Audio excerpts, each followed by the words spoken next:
నమస్తే. సామాన్యుడి చేతిలో సామాజిక అస్త్రం నెంబర్ 1 న్యూస్కి స్వాగతం. నేను రవీంద్ర. వై నాట్ 175 ఇది 2024 ఎన్నికలకు సంబంధించి వైఎస్ఆర్సీపీ అధినేత జగన్మోహన్ రెడ్డి పెట్టుకున్నటువంటి నినాదం. అదే విధానంతో ఎన్నికలకు వెళ్ళారు, ప్రత్యక్ష ఎన్నికలకు. కానీ ప్రజాక్షేత్రంలో ఏ రకమైనటువంటి ఫలితాలు వచ్చాయి, ఫ్యాన్ పార్టీకి ఏ రకమైనటువంటి విజయాలు వచ్చాయనేది అందరికీ తెలిసినటువంటి విషయం. కేవలం 11 సీట్లకు మాత్రమే పరిమితం కావాల్సి వచ్చింది. ఎందుకు ఆ పరిస్థితి ఏర్పడింది అనేది అందరికీ తెలిసినటువంటి విషయమే. ప్రజలు ఎంత విసుగు చెంది వైఎస్ఆర్సీపీకి చెక్ పెట్టారు అనేది మనం అర్థం చేసుకోవచ్చు. అంటే 2019 నుంచి 2024 వరకు రాష్ట్రంలో విధ్వంసకరమైనటువంటి పరిపాలన సాగించారు. కేవలం సంక్షేమం పేరుతోనే కోట్లాది రూపాయలు అప్పులు తీసుకొచ్చి సంక్షేమ పథకాలకు అనవసరంగా ఖర్చు పెట్టారు.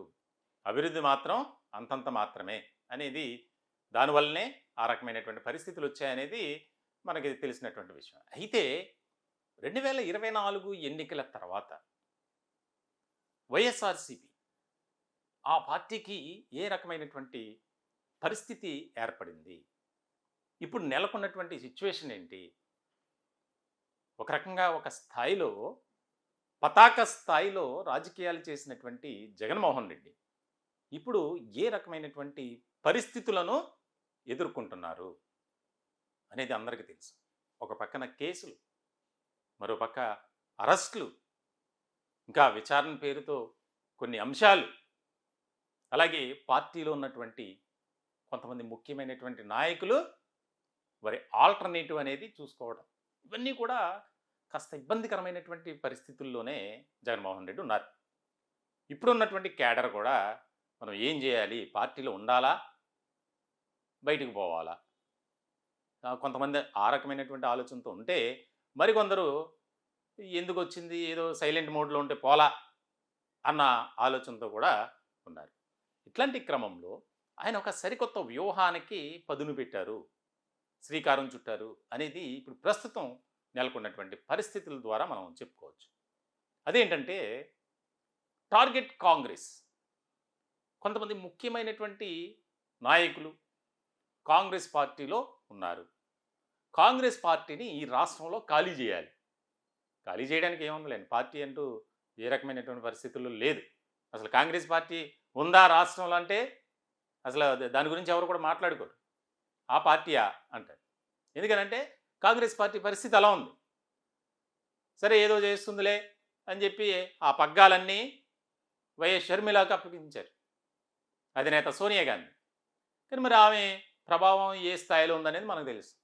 ఎప్పుడు కూడా ఆమె ప్రెస్ మీట్ పెట్టినా, ఏ కార్యక్రమంలో మాట్లాడినా సోదరుడు గురించి మాట్లాడటం, నాకు అన్యాయం చేశారు, నాకు అది చేశారు, ఇది చేశారు, నన్ను నిలువున మోసం చేశారు, ఇది తప్ప పార్టీని బలోపేతం చేయటం కానీ, పార్టీలో ఉన్నటువంటి క్యాడర్ను కలుపుకొని వెళ్ళటంలో కానీ ముందంజలో లేరు. అది వాస్తవం. అందుకే ఆమెను వ్యతిరేకిస్తూ ఇప్పుడు కూడా సోనియా గాంధీ, రాహుల్ గాంధీకి లేఖలు వెళ్తూనే ఉన్నాయి ఆంధ్రప్రదేశ్ కాంగ్రెస్ పార్టీ నాయకుల ద్వారా కొంతమంది. ఇలాంటి క్రమంలో ఆయన ఆలోచన విధానం జగన్మోహన్ రెడ్డి కాంగ్రెస్ పార్టీలో ఉన్నటువంటి వారిని మన పార్టీ వైపు మలుచుకోవాలి, దానికి ఏ రకమైనటువంటి వ్యూహంతో వెళ్ళాలి. ఆల్రెడీ ఒక స్టెప్ అయితే పడింది. కొంతమంది ఈ మధ్య కాంగ్రెస్ పార్టీలో ఆయా స్థాయిల్లో పనిచేస్తున్నటువంటి వారు వైఎస్ఆర్సీపీలో చేరారు.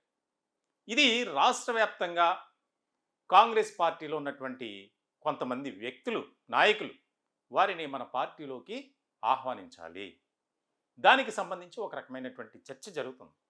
ఇలాంటి క్రమంలో అసలు కాంగ్రెస్ పార్టీ అంటే అసలు వైఎస్ రాజశేఖర రెడ్డి ఆయన ఉన్నటువంటి సమయంలో ఆయనతో కలిసి పనిచేసినటువంటి సమకాలీకులు ఎవరైతే ఉన్నారో వారంతా ఇప్పుడు జగన్మోహన్ రెడ్డితో టచ్లోనే ఉన్నారు. వాస్తవం చెప్పాలంటే కాంగ్రెస్ పార్టీలో ఉన్నప్పటికీ వారందరినీ కూడా వైఎస్ఆర్సీపీలోకి తీసుకురావాలి అనే ఆలోచనతో ఉన్నారు. కానీ కొన్ని పరిణామాలు, పరిస్థితుల నేపథ్యంలో అది సాధ్యపడట్లేదు. ఏమో బహుశా త్వరలోనే అది జరగవచ్చు. ఇలాంటి క్రమంలో ఒక రకమైనటువంటి చర్చ జరుగుతుంది రాజకీయంగా. రాజకీయ వర్గాల్లో కానీ, రాజకీయ విశ్లేషకుల్లో కానీ జగన్మోహన్ రెడ్డి ఇప్పుడున్నటువంటి పరిస్థితుల్లో పార్టీని ప్రొటెక్ట్ చేసుకోవాలి, పరిరక్షించుకోవాలి పార్టీని. ఎందుకనంటే భవిష్యత్ కాలంలో ఏ విధంగా ఉంటుందో తెలియదు. ఒక పక్కన కేసులు, ఒక పక్కన ఆయన మీద ఉన్నటువంటి కేసులు, సిబిఐ, ఈడీ కేసులు, ఆదాయానికి మించినటువంటి ఆస్తుల కేసులు, ఇవన్నీ కూడా తలనొప్పిగా మారాయి. ఒక రకంగా చెప్పాలంటే ప్రతిబంధకాలుగా. అదొక్కటే కాదు, పార్టీలో ఉన్నటువంటి సీనియర్లు అరెస్ట్ అవుతున్నారు. తాజాగా సీదిరి అప్పలరాజు, మరో సందర్భంలో ఒక రకమైనటువంటి చర్చ, భూ కబ్జా కేసులో అసెంబ్లీ మాజీ స్పీకర్ తమ్మినేని సీతారాం, ఇలా ప్రముఖులు కూడా ఆయా రకాల కేసుల్లో ఇన్వాల్వ్ అవ్వటం, ఇవన్నీ కూడా పార్టీకి ఇబ్బందికరమైనటువంటి పరిస్థితులే. స్థానిక సంస్థలు ఎన్నికలు, స్థానిక సమరం త్వరలోనే జరగబోతుంది. దానికి సంబంధించి మరి పార్టీని ఏ రకంగా మనం నడిపించుకోవాలి, ఎట్లా ముందుకు తీసుకువెళ్ళాలి, ఇప్పుడు దానికి సంబంధించి ఒక ప్లాట్ఫామ్ అనేది ఏర్పాటు చేయకపోతే రాబోయే రోజుల్లో చాలా తీవ్రమైనటువంటి పరిణామాలు ఉంటాయి, కష్టాలు ఉంటాయి, నష్టాలు ఉంటాయి, ప్రతికూలమైనటువంటి పరిస్థితులు ఉంటాయి అని గ్రహించారు. దీనికి సంబంధించి ఇప్పటికే వైఎస్ఆర్సీపీకి రాజకీయ వ్యూహకర్తగా బ్యాక్ అండ్ సపోర్ట్ ఇస్తున్నారు ప్రశాంత్ కిషోర్ అనేది తెర మీదకి వచ్చింది. 2019 ఎన్నికల సమయంలో అంతకుముందు దాదాపుగా 3 సంవత్సరాల పాటు వైఎస్ఆర్సీపీకి రాజకీయ వ్యూహకర్తగా ప్రశాంత్ కిషోర్ ఉన్నారు, పీకే అండ్ టీం. మళ్ళీ ఇప్పుడు కాస్త ఆయన రిక్వెస్ట్ ద్వారా పనిచేస్తున్నారు అనేది, అది ఎంతవరకు వాస్తవం తెలియదు. ఇంకా అధికారికంగా ఎక్కడ కూడా ప్రశాంత్ కిషోర్ వైఎస్ఆర్సీపీకి పనిచేస్తున్నారు అనేది ఆయన ద్వారా రాలేదు, ఆయన టీం ద్వారా రాలేదు, అలాగే వైఎస్ఆర్సీపీ ఆ పార్టీ ద్వారా కూడా రాలా. ఇలాంటి క్రమంలో రాబోయే రోజుల్లో ఫ్యాన్ పార్టీ కాస్త బలంగా ఉండాలి, నిలబడాలి, ఆయా కార్యక్రమాల ద్వారా ప్రజల ముందుకు వెళ్ళాలి. ఇప్పుడు యాక్టివ్ అవుతుంది. దానికి సంబంధించి రైతుల అంశానికి సంబంధించి, విద్యార్థుల అంశాలకు సంబంధించి ఒక కార్యక్రమాన్ని ప్లాన్ చేస్తున్నారు. రాష్ట్ర వ్యాప్తంగా ఆయా నియోజకవర్గాల్లో ఆందోళన కార్యక్రమాలు చేయాలి అని. ఎందుకంటే అలా చేయకపోతే కష్టం. ఒక పార్టీగా పార్టీలో ఉన్నటువంటి నేతలకు ఒక మనోనిబ్బరాన్ని కలిగజేయాలంటే పార్టీ యాక్టివిటీస్ అనేది చాలా ఇంపార్టెంట్. ఇప్పటివరకు ఏం చేశారు? ఏం చేయలేనటువంటి పరిస్థితి వాస్తవం చెప్పాలంటే. ఒకవేళ ఏదైనా కార్యక్రమం కానీ, ఆందోళన కార్యక్రమం కానీ, నిరసన కానీ తెలియజేయాలంటే హౌస్ అరెస్ట్ కార్యక్రమాలే జరిగాయి.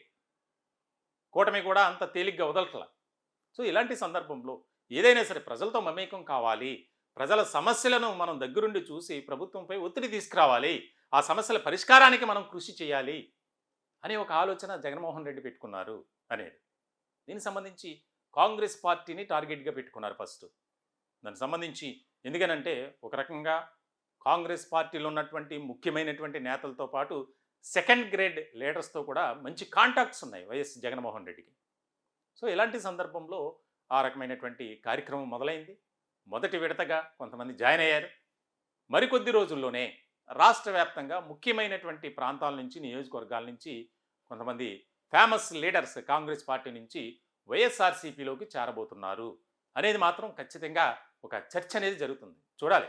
రాజకీయాల్లో రాత్రికి రాత్రి అప్పటికప్పుడు పరిణామాలు చాలా వేగంగా చోటు చేసుకుంటాయి.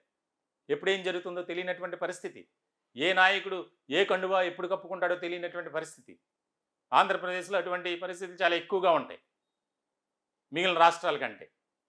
సో మొత్తానికైతే ఒక రకమైనటువంటి వ్యూహంతోనే జగన్మోహన్ రెడ్డి అడుగులు వేస్తున్నారు అనేది ఒక చర్చ జరుగుతుంది. మరి చూద్దాం, కాంగ్రెస్ పార్టీ ఇతర పార్టీల నుంచి వచ్చేటువంటి నాయకుల ద్వారా వైఎస్ఆర్సీపీ మరింతగా బలోపేతం అవుతుందా, కేడర్లో ఒక రకమైనటువంటి ఉత్సాహం, ఉత్తేజం అనేది కనిపిస్తుందా అనేది చూడాలి. మరి అది త్వరలోనే తెలుస్తుంది. ఈ టాపిక్పై మీ విలువైనటువంటి అభిప్రాయం కామెంట్ రూపంలో తెలియజేయండి. దయచేసి మా ఛానల్ని సబ్స్క్రైబ్ చేసుకోండి. Thank you.